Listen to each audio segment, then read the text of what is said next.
합니다. 오늘 말씀의 제목, 어떤 원칙을 따를 것인가? 우리 모두가 다 하나님의 형상으로 지음받은 가치 있는 인생들입니다. 그래서 정말로 가치 있는 삶을 살아야 되죠. 값어치 있는 삶을 산다는 것은 무엇입니까? 그것은 여러 가지 원칙들을 지키면서 사는 것일 겁니다. 특별히 어떤 원칙을 오늘 따를 것인가를 본문을 통해 살펴보기로 원합니다. 첫 번째는 잠언에서 누누이 얘기하는 것처럼 악인을 피하고 의인을 따르는 원칙을 가지십시오 하는 겁니다. 잠언 전반부 전체적으로 나오는 말씀이 악인을 따라서 안 된다, 의인의 길을 걸어야 된다고 가르치지요. 그래서 오늘 1절 말씀에서도 의인은 어디에서나 담대하며 떳떳하지만 악인은 언제나 두려워하며 도망하는 불안정한 삶을 살게 될 것을 말씀하지 않습니까? 28장 1절, 악인은 쫓아오는 자가 없어도 어떻습니까? 도망합니다. 그러나 의인은 사자같이 담대하니라고 말씀합니다. 의인은 하나님을 또한 경외하며 늘 하나님을 찾기에 명철과 지혜를 갖추고 있습니다. 그렇게 사는 삶이 의로운 삶이고 또 하나님이 기뻐하시는 원칙이라는 겁니다. 그에 비해서 하나님의 법도에 귀를 기울이지 않고 무조건 자기 자신이 옳다고 생각하는 완고한 사람이 바로 악인이라는 겁니다. 그러니까 너무 고집부집 부리는 거, 그거 성경에서 말씀하시는 잠언의 논리로 보면 하나님의 지혜를 따르지 않는 고집을 부리고 자기 명철 또 자기를 신뢰하고 내 생각이 옳다고 완고하게 생각하는 사람이 악인이라고 말씀하는 거죠. 14절 읽었던 본문의 말씀인데 마지막인데요. 항상 경외하는 자는 복되거니와 마음을 완악하게 하는 자는 재앙에 빠지리라고 말씀합니다. 14절 하반절에 있는 말씀처럼 마음을 완악하게 하는 자는 재앙과 어려움에 빠진다. 그 사람이 결국 악인이라는 말씀입니다. 악인은 정의가 무엇인지도 모르지요. 또 명백하게 죄를 지었을 경우에도 회개하기는커녕 그것을 숨기기에 바쁘다고 본문은 말씀합니다. 13절 전반절 보시면 자기의 죄를 숨기는 자 형통하지 못하게 된다고 말씀합니다. 또 한 국가를 생각하면요, 만약 나라에 자기만 옳다고 주장하는 악인이 늘어나게 되면 어떻게 될까요? 국가가 어떻게 됩니까? 서로 지도자가 되려고 싸울 테니까 나라가 혼란에 빠질 것이라고 말씀하고 있습니다. 2절 전반절, 나라는 죄가 있으면 주관자가 많아져도 오히려 명철과 지식 있는 사람으로 말미암아 그 나라와 국가는 장구하게 된다고 말씀합니다. 이처럼 하나님 앞에서 어떤 원칙을 우리가 가지고 사는 것이 가치 있는 삶입니까? 악인을 피하고 의인을 따르는 겁니다. 하나님을 섬기는 사람은 또한 그렇기 때문에 우리가 의인이 되고 의인들을 알아보고 그를 지지해 주어야 공동체가 안정된다고 말씀하죠. 12절, 의인이 득의하면 큰 영화가 있게 됩니다. 그러나 악인이 일어나면 사람들이 숨어버린다고 말씀합니다. 자기 생각을 주장하지 않고 하나님의 가르침을 따르는 것, 이것이야말로 우리 삶의 가장 큰 대원칙이라고 할 수 있습니다. 악인을 피하고 의인을 따르는 것, 우리가 악인이 되어서는 안 되고 의인이 되는 것, 이것이 중요한 원칙입니다. 두 번째는 잠언에서 재물에 대한 이야기들을 많이 하고 있죠. 재물에 휘둘리지 마시라는 겁니다. 재물에 휘둘리지 않는 것이 삶의 가치를 지키기 위한 원칙의 두 번째일 수 있습니다. 사람들이 대부분 악에 빠지고 인간의 존엄을 잃어버리는 가장 큰 원인은 바로 재물입니다. 돈 때문에 못할 일들도 많이 하지 않습니까? 서울 강남 대로변의 백주에도 돈 때문에 청부 받아가지고 사람들 납치하고 차에 태우고 싣고 가는 일들을 보면 다 그 돈 때문에 그러는 거 아닙니까? 그런 면에서 돈을 어떻게 쓸 것인가 뿐만 아니라 재물에 대해서 가지고 있는 개념, 또 거기에 휘둘리지 않는 것 필요하다는 겁니다. 어리석은 부자는 자기를 지혜롭게 여기며 가난한 자들에게 무거운 이자를 물리는 등 악한 행동을 일삼는 것이 당시 고대에도 있었던 일입니다. 6절 하반절에도 보면 부유하면서 굽게 행하는 자가 있었습니다. 또 8절 전반절 중한 별의로 자기 재산을 드리는 것은 그죠?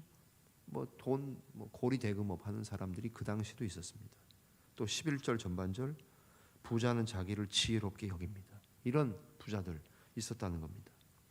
그런데 재물에 대해서도 분명한 관점을 가지라고 주님 말씀하십니다. 만약에 어리석은 자가 가난하기까지 하면 자기만 살겠다고 다른 가난한 자들을 학대하는 최악의 행동을 하기도 한다고 말씀하죠. 3절 가난한 자를 학대하는 가난한 자는 곡식을 남기지 아니하는 포구 같다. 이거 뭐 답이 없습니다. 부자만 가난한 자를 힘들게 하는 게 아니라 자기가 가난하면서도 가난한 자들을 학대하는 자는 최악의 행동을 한다는 거지요.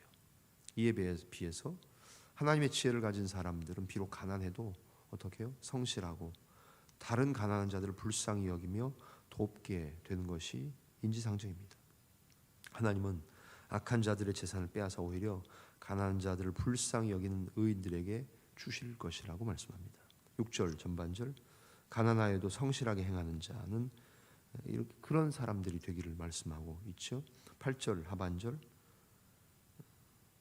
가난한 사람을 불쌍히 여기는 자를 위해 그 재산을 저축하는 것이다 라고 말씀합니다. 또 11절 하반절 명철한 자는 자기를 살펴야 한다. 부자는 자기를 지혜롭게 여기지만 가난해도 명철한 자는 자기를 살펴서 자기의 분수를 아는 사람이다 라고 말씀합니다. 가치 있는 삶을 살려면 재물을 주인으로 삼아서는 안 됩니다. 내 물질의 주인이 하나님이시라는 것을 드러내며 사는 겁니다. 여러분의 돈 쓰는 것을 보면 알 수 있다는 거예요. 하나님께 더 후히 드리고 사람들에게 더 베풀고 자기 자신에게는 좀 자꾸 덜 사용하는 것, 그것이 바로 재물에 휘둘리지 않는 삶이겠죠. 마지막으로 어떤 원칙이 가치 있는 삶을 살기 위한 원칙입니까?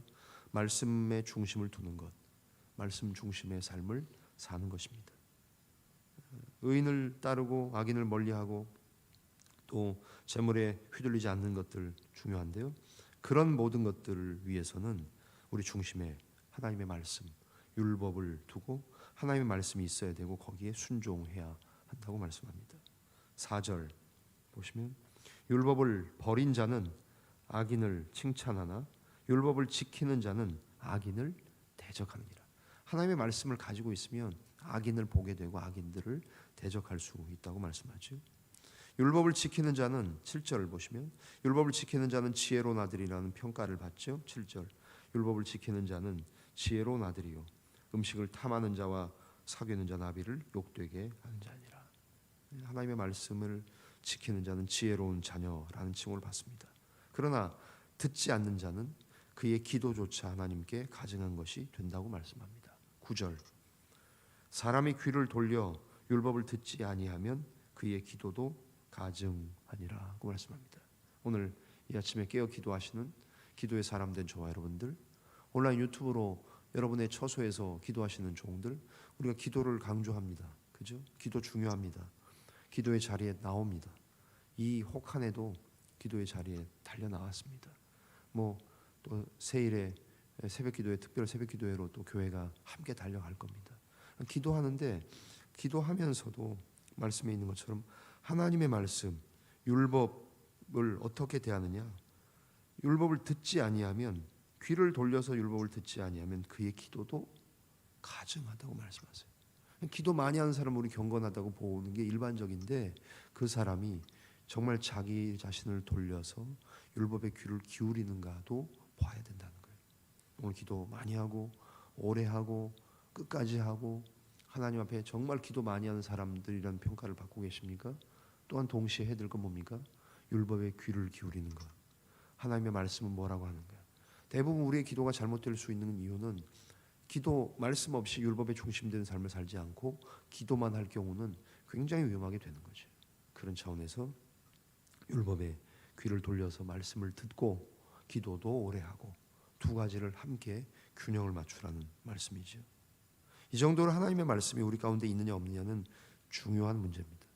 말씀 중심의 삶을 사느냐 그렇지 않느냐 중요한 문제라는 겁니다. 단순히 성경을 아는 데서 그쳐서 되는 건 아니죠. 예수님 당시의 율법학자들, 그들도 율법을 알면서도 왜곡되게 가르쳤고 다른 사람들을 함정에 빠뜨리는 자들이 됐지 않습니까? 우리 그러면 안 된다는 겁니다. 우리 언제나 말씀을 마음에 두고 성실하게 그 말씀에 순종해야 합니다. 10절 말씀이 그겁니다. 정직한 자를 악한 길로 유인하는 자. 당시의 종교 지도자들 그랬습니다. 정직한 자를 악한 길로 유인하는 자는 스스로 자기 함정에 빠져도 성실한 자는 복을 받느니라. 이 성실하다는 것은 무엇입니까? 말씀 중심으로 사는 성실한 삶을 살 때에 그 사람이 복이 된다는 겁니다. 말씀을 바르게 알고 순종하는 것이야말로 의인의 길이고 복을 받는 길이라는 말씀이죠. 오늘 우리 삶이 가치 있는데 가치 있는 삶을 살기 위한 원칙들, 악인을 피하고 의인을 따르라. 재물에 휘둘리지 말고 재물이 무엇인지에 대한 명확한 가치관을 가지고 하나님께 이웃들에게 후히드리며 살아라. 그래 말씀 중심의 삶을 살고 말씀을 항상 내 중심에 두라. 그것이 기도 많이 하는 것보다 더 먼저 있어야 될 것.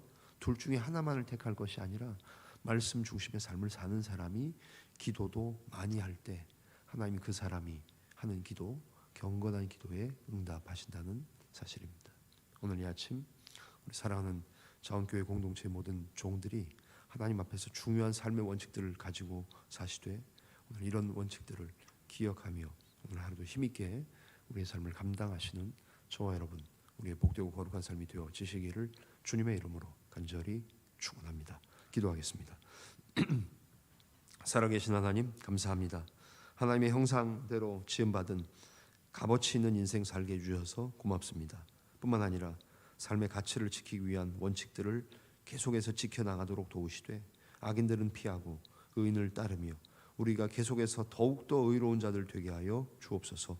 재물에 휘둘리지 않도록 도와주시고 인색하지 않도록 도와주시고 하나님에게도 더 후히 드리고 사람들에게도 더 많이 베풀고 섬기며 또 정말로 필요한 곳에는 하나님의 물질을 과감하게 사용하는 저희들 되게 하여 주옵소서. 하나님, 이 시대가 많이 경제적으로 힘들고 어렵습니다. 자기 자신을 위해서, 자기를 위해서, 가족들을 위해서는 많이 사용하고 좋은 것을 사용하는데 하나님을 위해서는, 이웃들을 위해서는 과연 그러고 있는지 돌아보도록 도와주셔서 재물에 휘둘리지 않는 인생, 재물의 주인이 하나님이신 인생을 나타내 보이며 살도록 도와주옵소서. 말씀의 중심을 두게 하시되 하나님의 말씀이 항상 우리 삶에 가장 중요하고 우선순위의 영순위가 되며 말씀의 그 말씀 중심의 삶을 사는 귀한 종들이 될 때 그 기도를 오래 하고 정말로 계속해서 기도하는 기도의 사람 될 수 있고 하나님의 기도에 응답하시는 복된 인생 되게 하여 주옵소서. 오늘 한 날도 또 많이 날씨가 춥습니다. 또 연세 많이 드시는 교회의 어른들 또 하나님 건강 지켜주시고 또 오고 가는 종들 또 우리의 어린 아이들까지 하나님께서 지키셔서 정말로 다치거나 상하지 않도록 눈동자와 같이 보호하시고 인도해 주옵소서. 오늘 한 날도 주님과 동행하며 말씀을 가지고 사는 복된 한 날 되게 하여 주옵소서. 모든 것을 감사하며 고마우신 주님, 예수님의 존귀하신 이름으로 기도하옵나이다. 아멘.